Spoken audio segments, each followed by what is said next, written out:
Hello everyone, this is Pico Entertainment and we are back again, and here now we have another video for you, and we're going to talk about Star Trek Discovery, where the show is heading as we go into its 4th season, and what can it do to possibly convince the more purist Star Trek fans to believe more in the show. Now there may be spoilers within this video concerning the previous 3 seasons of the show, so just beware when coming into this video.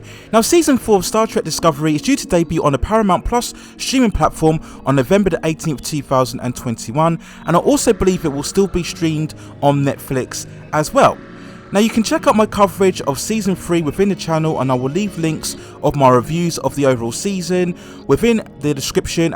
Now when we talk about Star Trek Discovery, to say that the series has been divisive amongst fans is a massive understatement. I would probably say that newer audiences have been more attracted to the show by the large blockbuster effects and action.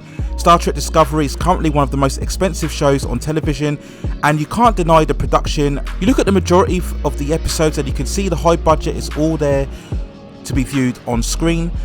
Now the more original fan base of Star Trek have constantly showed their concerns as they deem the show to be too much out of touch with the classic Trek spirit and optimism.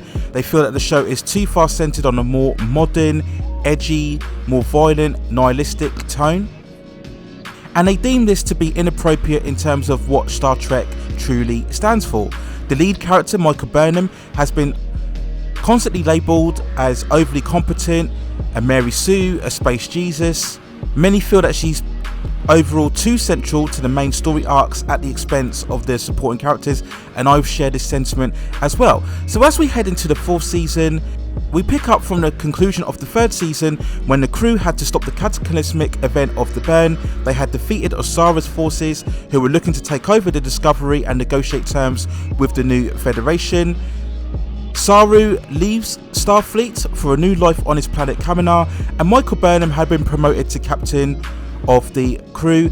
So the question still remains, can Discovery convince more fans, particularly the purist Star Trek supporters, in its 4th season that it is indeed going to capture more the essence of what Star Trek is deemed so. Now the recent trailer for the 4th season dropped as part of the New York Comic Con event, and haven't watched it. I'm still not sure that it will convince the more purist fans in terms of whether it will be a good or much more of a true Star Trek show, and that's because when we look at the trailer overall, it seems to very much double down on the same elements of the previous 3 seasons. The trailer itself was very light on the season's overall arc, which is due to centre around a mysterious invisible space anomaly for which the Discovery crew have to investigate. And when we see the trailer, we seemingly will get the same hyperkinetic action pace and tone. We get plenty of scenes of shootouts and explosions, people running, lots of lens flare and laser fire and shaky cam. We very much centre on Michael Burnham at the forefront as the captain of the ship. So I think if you are not a fan of the show previously, then there will be nothing within this trailer that will convince you otherwise. If you are very much a supporter of the show, then this trailer gave you plenty to look forward to. Now the main standout element of the trailer was of course the change of uniform. We go back more to the red suits in terms of the captain's uniform. I like it overall. I think it just gives much more of that professional look. I didn't mind the blue uniform that the crew had in the beginning of the other seasons, but I just think it's good to have the various colours. It's just easy to distinguish the certain rank and hierarchy within the crew. So of course the captain wears the red uniform, and then we have the bridge crew wearing the yellow uniform, and then we have much more of the engineers and the science officers wearing the blue. So it just mixes up the aesthetic overall in terms of the crew.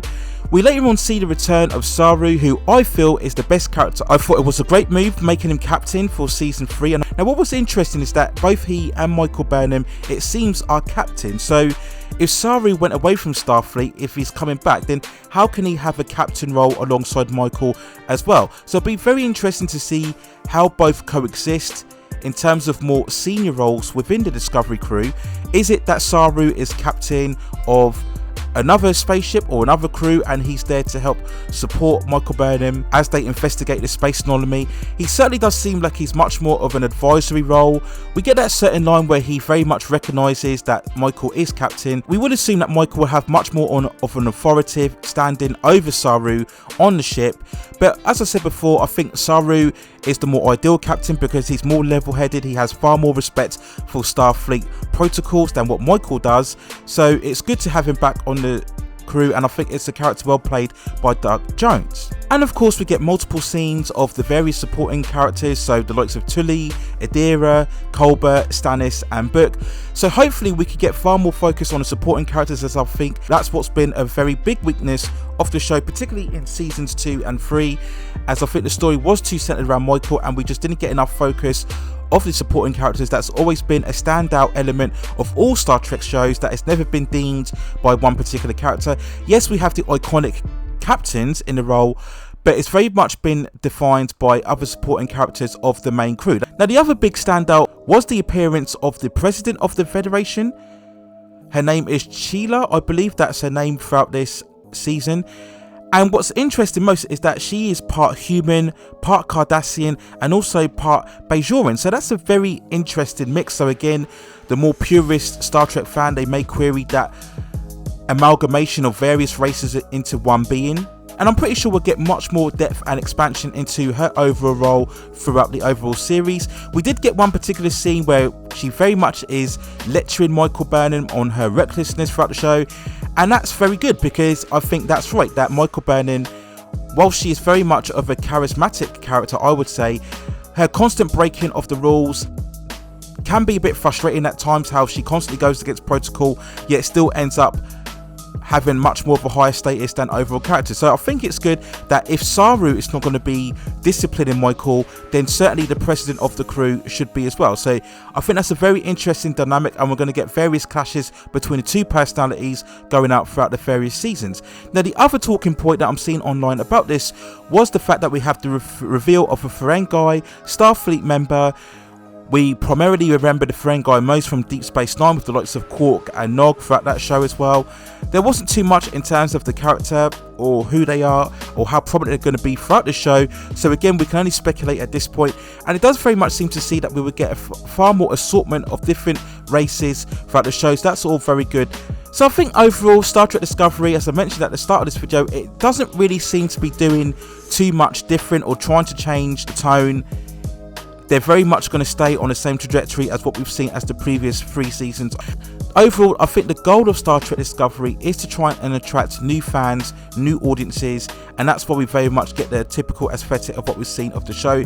I personally feel that Star Trek Picard is following in this suit as well. So it really does depend on where you are or where you sit in terms of Star Trek. But we'll wait and see overall when we find out more story elements about Season 4. I do hope that we get far more depth in terms of the galaxy itself, and we see the crew in different planets and environments, because again I think that's more in keeping with that whole exploration aspect that we associate so much with Star Trek overall. I hope that they can try and make Michael Burnham connect a lot better with the original Star Trek fans. By all means she should be a prominent character, but I think don't try and make it essential or central to all of the story arcs. I've always liked Sonequa Martin Green in the role. She's very beautiful, and I think she does have a lot of charisma and brightness in terms of her own personality when we watch her in interviews. So if they could transfix that more in terms of Michael Burnham, so make the crew far more involved, particularly Stannis as well, in terms of his role, expand a lot more, but the fact that now he's not the only one who can operate the spore drive, as Book has adopted that role as well. So just make more the supporting crew involved within all of the storylines and make it much more of a ensemble story piece, along with the exploration aspects, and maybe, just maybe, Star Trek Discovery may convince more of the purist Star Trek fans that it is indeed a good show and more in keeping with the spirit of what Star Trek truly stands for. So those are my overall thoughts and feelings on Star Trek Discovery Season 4, and whether it can convince more of the purist Star Trek fans and make them believe more in the show. Let me know what you think in the comments below. How do you think it can improve over the previous 3 seasons? Which season so far for you has been the best season overall in terms of Star Trek Discovery? Let me know your overall thoughts, and of course when the show debuts I will cover reviews for the season premiere, any episode standouts, the finale, and also an overall review of the entire season 4. So let me know what you think in the comments below. Please also hit and like the subscription and notification buttons so I can provide you with more high quality content like this in the future. But that's it for now. Take care of yourselves, stay safe distances, and I will see you very, very soon.